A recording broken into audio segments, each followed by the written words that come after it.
अनंग त्रयोदशी की बहुत बहुत बधाई हो। ये मेरे महादेव की वो त्रयोदशी है।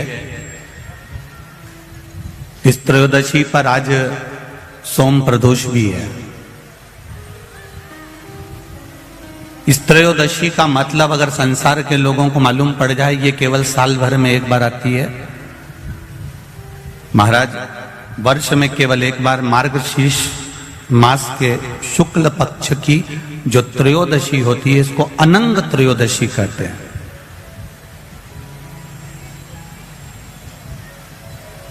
इस त्रयोदशी का महत्व,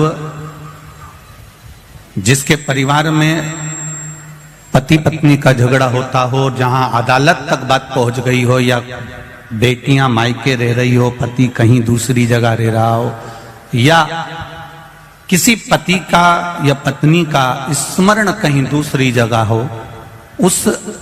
इस अनंग त्रयोदशी का मात्र स्मरण, इस अनंग त्रयोदशी का मात्र पूजन, पूरे साल भर में आप शंकर भगवान की आराधना करते हो, पर इस अनंग त्रयोदशी की आराधना का फल ही दूसरा है, इसका महत्व ही दूसरा है।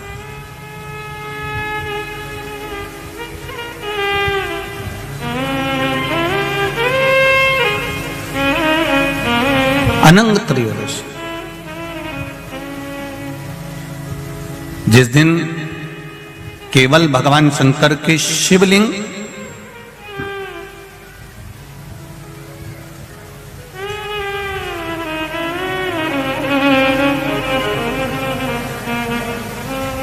जैसे ये जलाधारी है माता पार्वती जी का हस्तकमल, ये शिवलिंग रखा हुआ है।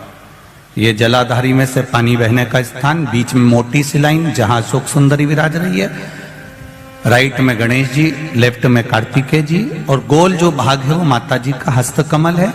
और ये जो शिवलिंग रखा हुआ है, ये शिव का स्वरूप है। जहां पर भगवान शंकर का शिवलिंग रखा हुआ है, उस स्थान पर आज अनंग त्रयोदशी के दिन मात्र जिस पति पत्नी का आपस में बैर चल रहा हो, अदालत में झगड़ा चल रहा हो, विवाद चल रहा हो, आपस में प्रेम समाप्त हो गया हो, एक दूसरे का सम्मान करना भूल गए हो, बात बात में झगड़ा करते हो, जरा जरा सी बात में मन मोटाव हो जाता हो, वो केवल एक कच्चे दूध की मात्र उंगली को भिंगाकर अगर जहां शिवलिंग रखा हुआ है वहां पर केवल कामदेव रति शिव और पार्वती का नाम लेकर मात्र उस कच्चे दूध की मात्र उंगली ही फेर देते हैं, तो उन पति पत्नी का जिंदगी में कभी विवाद नहीं हो सकता और कभी गलत मार्ग पर वो जा नहीं सकते। ये अनंग त्रयोदशी की महत्वता है, आज की महत्वता।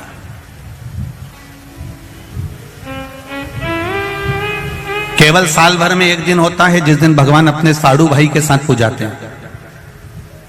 केवल साल भर में एक दिन होता है जिस दिन महादेव कामदेव के साथ पूजाते हैं।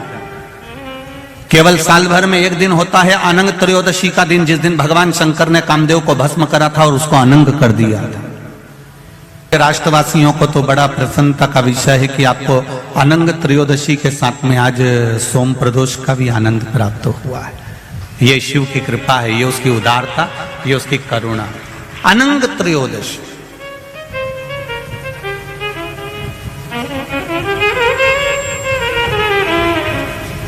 अनंग त्रयोदशी।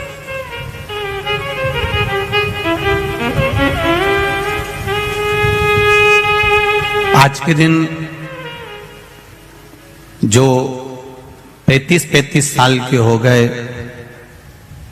30 साल से ऊपर के हो गए, 42 साल के हो गए और जिनका विवाह नहीं हुआ है, वो बेलपत्री की मध्य पत्ती पर केवल कच्चा दूध लगाकर ही भगवान शंकर को समर्पित कर देते हैं, तो अगली जो अनंग त्रयोदशी आती है उससे पहले उसका मंगल विवाह हो जाता है। इतना महत्व है अनंग त्रयोदशी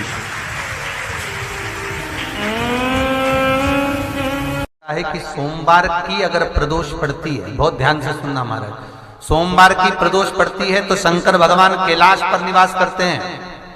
मंगलवार की प्रदोष पड़ती है तो शिव काशी में निवास करते हैं।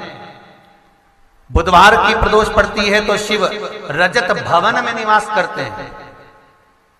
गुरुवार की प्रदोष पड़ती है तो शिव गंगा के स्थल पर निवास करते हैं। शुक्रवार की अगर प्रदोष पड़ती है तो शिव नीलकंठ पर विराजमान होते हैं। शनिवार की अगर प्रदोष पड़ती है तो शिव शमी के वृक्ष के नीचे रहते हैं। और रविवार की जब प्रदोष पड़ती है तो शिव बेलपत्र के पेड़ के नीचे निवास करते हैं। महाराज, ये एकादशी शंकर से कह रही है कि आपका स्थान ये नहीं कि आप कैलाश पर मिले, उस वार को, उस तिथि के दिन, उस अनुकूल।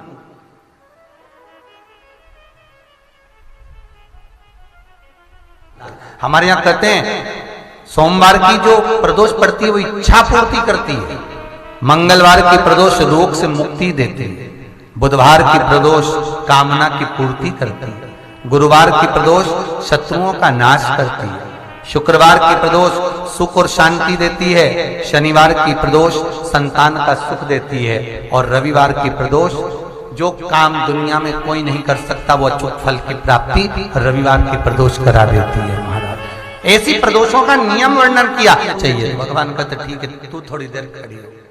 एकादशी सम्मुख खड़ी हुई, पार्वती जी ने जिस अंगुष्ठ का जल पीने के लिए लिया था हाथ में, बस पीने ही वाली थी, शंकर भगवान ने वही हाथ में जल लेकर एकादशी के हाथ में उसको देकर कहा, ले, ये मेरे द्वारा निर्मित एक व्रत है जिसे त्रयोदशी के दिन तूने मांगा है, मैं तुझे देता हूं। आज इस व्रत का फल मैं तुझे प्रदान करता हूं। अब तू जिस जीवात्मा को लेकर जाएगी उसका पाप प्रबल नहीं होगा। किसी स्त्री, पुरुष, बालक, बुजुर्ग जो भी होगा जिसने प्रदोष का व्रत करा होगा, वो जीवात्मा को तू किसी फल की कामना से नहीं, स्वतः ही लेकर चली जाएगी। उसमें कोई कामना नहीं है। बन सके जीवन में 11 प्रदोष या 26 प्रदोष करने के बाद आप उसका उद्यापन कर विराम भी दे सकते। पर जीवन में एक बार प्रदोष का व्रत मौका मिले, जिस कामना से, जिस दिन का भाव आपके मन में आए कि मुझे रोग से मुक्ति पाना है तो ये प्रदोष मुझे करना है, मैं और रोग मुक्ति के लिए, हम मंगल, जो भी आपके मन में आ रहा है, संतान प्राप्ति के लिए शनिचरी प्रदोष, आप उसका स्मरण करें। फिर लिखा शिव महापुराण में, बड़ा सुंदर लिखा वेदव्यास जी ने, मान लो आप प्रदोष का व्रत नहीं कर सकते, आप अगर व्रत नहीं कर सकते तो प्रदोष के दिन, प्रदोष काल में शाम का समय सूर्यास्त का कुछ पल, कुछ घड़ी के पहले से लेकर बाद तक का प्रदोष काल के अंतर्गत आप शंकर जी के मंदिर में जाकर 1 लोटा पानी, 5 बेलपत्र भी अगर समर्पित करते हैं तो संपूर्ण प्रदोष का फल आपके भाग्य में प्रबल हो जाए। शिव महापुराण में इसका कई लोग सर्च कर रहे हैं। प्रदोष का व्रत है, प्रदोष के व्रत में आज मान लो मंगलवार का प्रदोष है, मान लो सोमवार का प्रदोष है, मान लो गुरुवार का प्रदोष है, तो प्रदोष में मैं क्या खाऊं, आज के व्रत में क्या खाया जाए। लोग नेट पर सर्च करते हैं, लोग गूगल पर सर्च करते हैं, किताबों में ढूंढते हैं, पोथी पुराणों में ढूंढते हैं, क्या खाया जाए।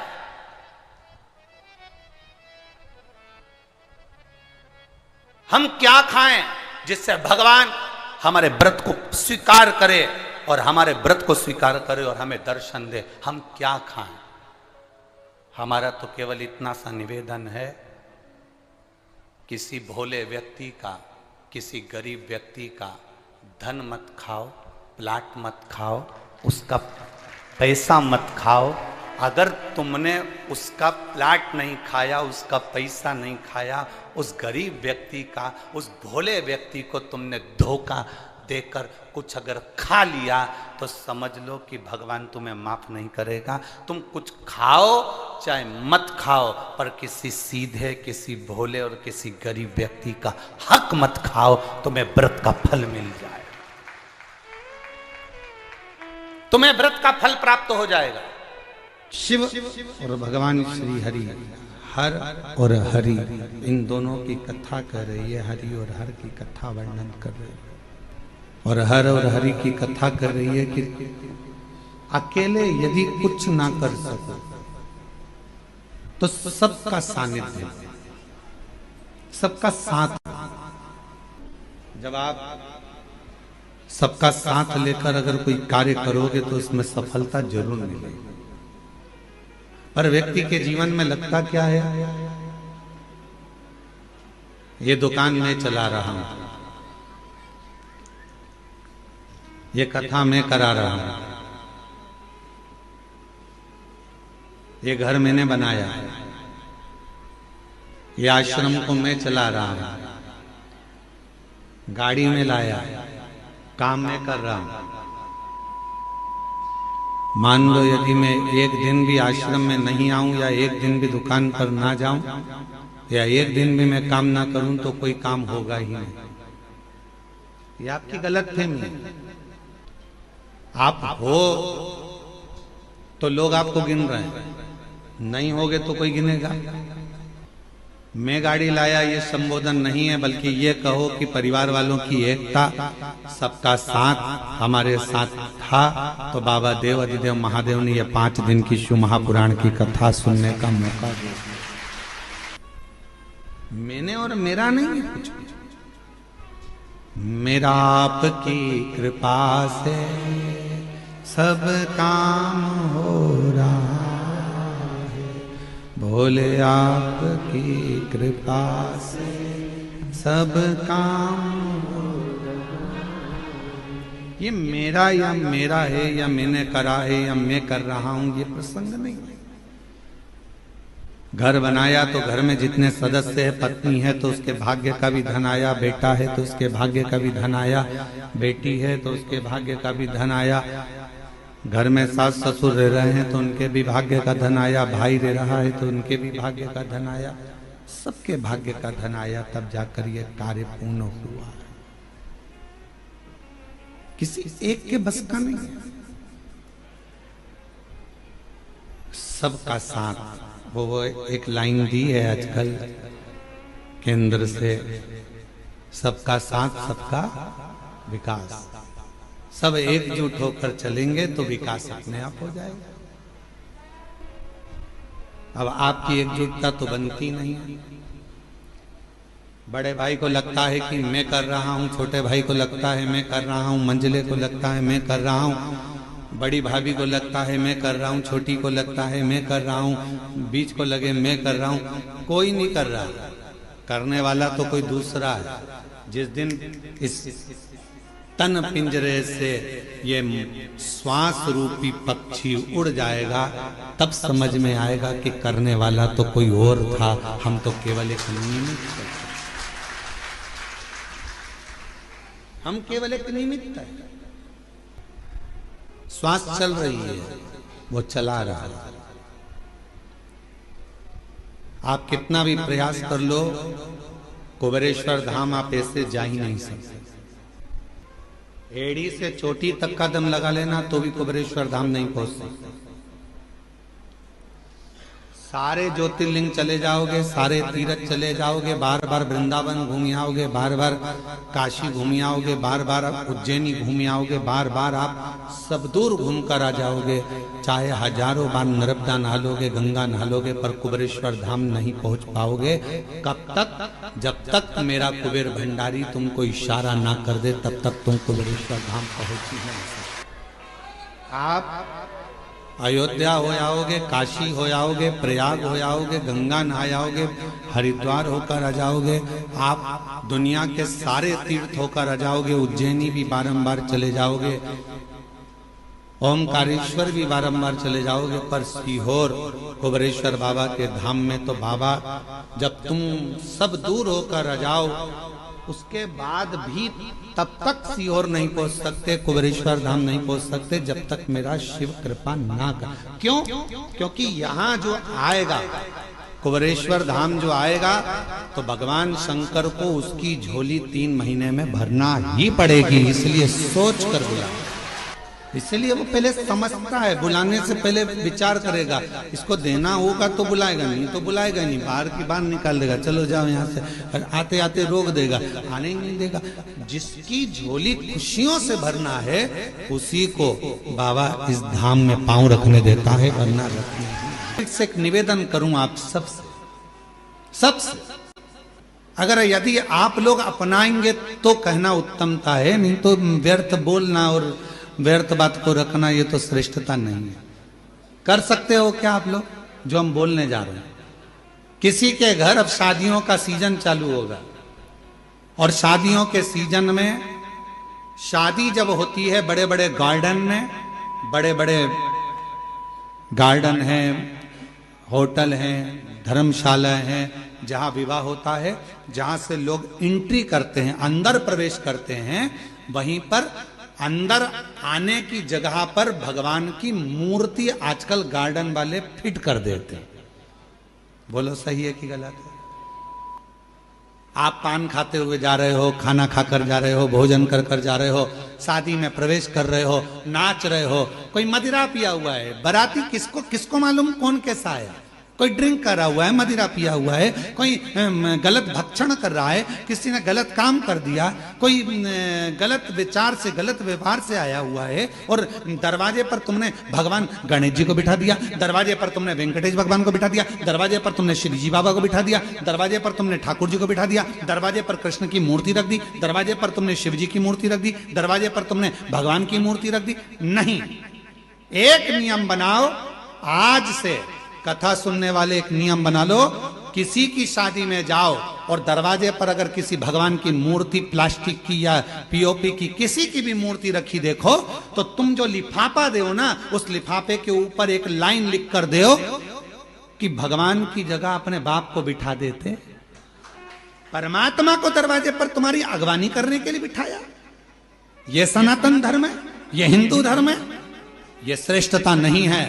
हम अपने पिताजी को अंदर सोफे पर बिठाते हैं, हम अपने दादाजी को सोफे पर बिठाते हैं, हम अपने बुजुर्गों को अंदर घर में बिठाते हैं, आदर करने के लिए अंदर बिठा, और भगवान को तुमने दरवाजे पर लाकर बिठा दिया। कहीं गणेश जी रख दिए, कहीं किसी ने ये वाले देवता रख दिए, किसी ने वो वाले देवता रख दिए। किसी भी देवता को शादी की एंट्री में, शादी के प्रवेश में दरवाजे पर नहीं होना चाहिए। ना जाने कैसे कैसे लोग आते हैं, वहीं पान खाते, थूकते, वहीं दारू पीते, मदिरा पीते, निकल कर जाते, और हमारे देवता उनकी अगवानी करके लिए खड़े हैं। ये कौन सा है? ये ठीक नहीं, गला पकड़ रहा है, ये श्रेष्ठता नहीं है, ये ठीक नहीं।